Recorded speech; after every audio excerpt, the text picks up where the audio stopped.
vos familles. Ce message est devenu depuis 5 ans maintenant une tradition et nous mesurons à juste titre la grâce que nous avons d'être parmi vous. En effet, outre la présentation des vœux, nous avons pris rendez-vous chaque année en cette période précise pour faire d'une part une rétrospective de l'année qui s'achève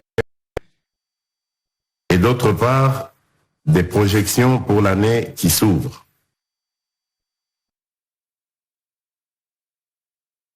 Une période marquante où nous avons eu l'opportunité de parcourir à nouveau les coins et recoins de notre pays. Cette expérience enrichissante nous a permis de nous imprégner de la réalité de nos concitoyens et d'écouter plus près la voix de chacun d'entre vous.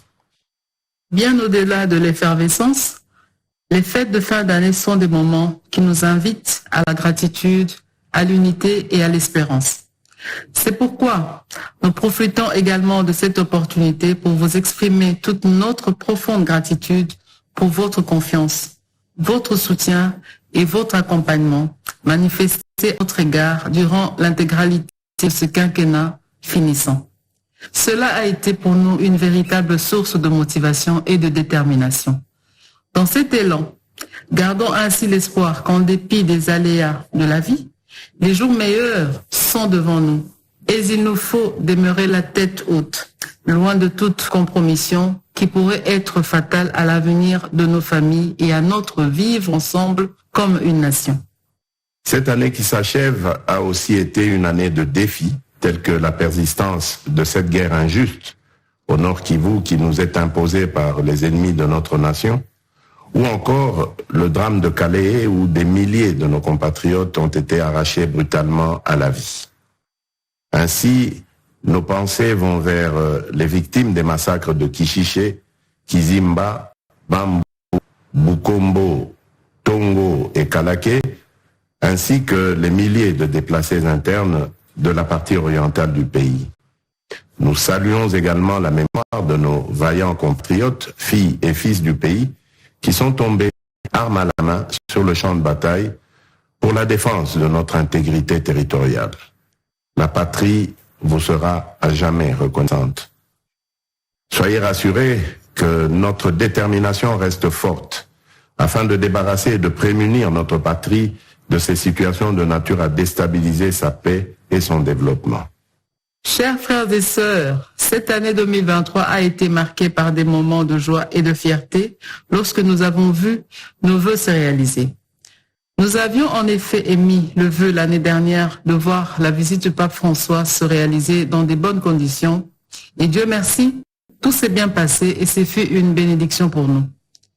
Les 9e Jeux de la francophonie ont été finalement organisés contre vents et ils ont simplement été historiques. Des moments de joie et de rayonnement de notre pays, la République démocratique du Congo. Mais un des faits les plus marquants de cette année, tant dans sa symbolique que dans son importance, demeure la tenue des élections démocratiques, inclusives et transparentes sur 4 échelons d'expression du suffrage direct et avec la prise en compte de nos compatriotes de l'étranger, une première pour notre pays.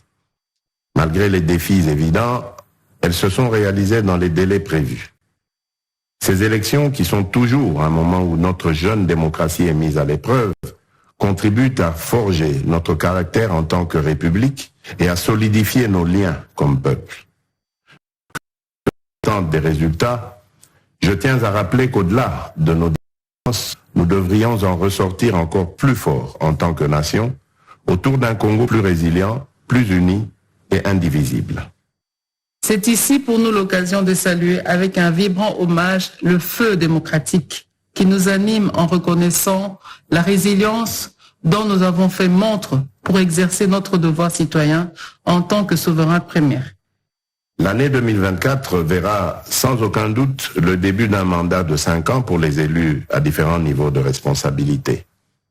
Ainsi, notre vœu est que les dirigeants qui auront été choisis par le peuple puissent agir dans l'intérêt supérieur de la nation et en toute conscience et responsabilité afin de consolider les bases d'un Congo uni, sécurisé et prospère.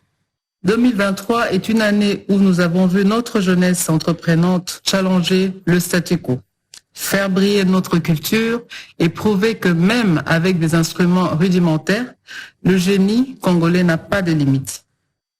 L'année 2024 que nous appelons de tous nos vœux devrait être celle d'un investissement plus accentué dans les projets structurants autour des jeunes afin de résorber le chômage, favoriser le pouvoir d'achat et contribuer à la création d'une vraie classe moyenne. Je profite de l'occasion pour souhaiter à nos léopards, dont je suis un fervent supporter, plein succès pour la Coupe d'Afrique des Nations. Chers compatriotes, vos histoires, vos sourires, vos aspirations profondes ont nourri notre engagement à redoubler d'efforts pour répondre à vos besoins et construire un Congo nouveau. Nous vous invitons à continuer à croire en notre capacité, en tant que peuple, à surmonter les défis, à réaliser nos rêves et à continuer d'aller de l'avant, quoi qu'il arrive. C'est tous les jours que nous bâtissons ce grand Congo, que nous léguons aux générations futures. Que chaque famille soit remplie de joie et d'espoir, renouvelée avec la promesse d'un avenir meilleur et que tout Congolais vive dans l'unité, la sécurité et la prospérité. Tels sont nos vœux pour l'année 2024. Nous vous souhaitons une bonne fête de Noël et une heureuse année 2024. Mongo akue na moye, Nzambi anulama, Nkolo azala na bino, Mfumu Nzambi kakala ibenu. Que Dieu bénisse la République démocratique du Congo, son peuple et tous ceux qui l'ont choisi comme leur lieu de résidence.